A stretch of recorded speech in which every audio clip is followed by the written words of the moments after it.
Don't make the mistake of calling these typical structural cracks because they're not.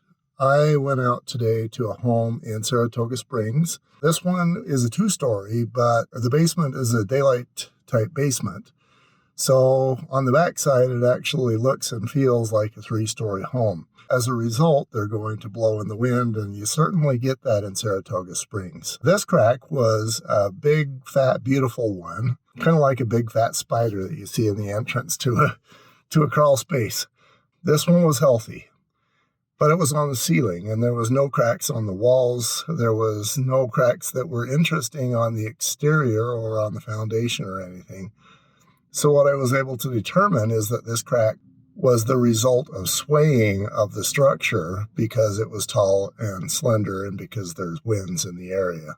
When you see cracks on the ceiling of the top story, usually that's a wind or an earthquake type failure as opposed to something that is related to snow load or some vertical loading. I was going outside looking for cracks, and I found this one that, the horizontal cracks, that's not how structural cracks usually happen.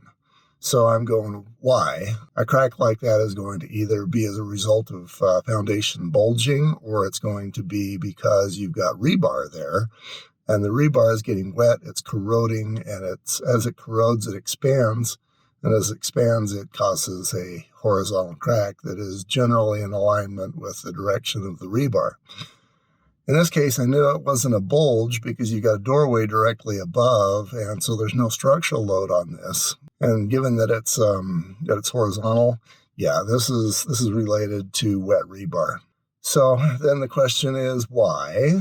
I looked above, and we did have a deck, but it was not a waterproof deck. It was just standard. So we went up on that deck to further check it out, and they had actually missed the flashing on the deck. So what had happened is you get snow and rain that drains onto this deck, and it finds its way directly into the wall, down the wall, where it's going to land on the foundation and corrode the rebar. I told the lady in the meantime, while it's on its way down to that location to cause rebar corrosion, it's also going to be causing rot and mold there in that framed portion between the deck and the foundation. In addition to the rebar problem that we have, we also have a guarantee of rot and mold there in the framing. I told her she needed to get after that immediately.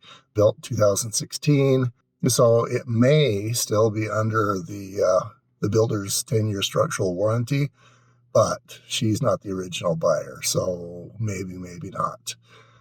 There were a couple of things I wanted you to learn from this. One is that horizontal cracks in concrete are not necessarily the typical kind of structural failure.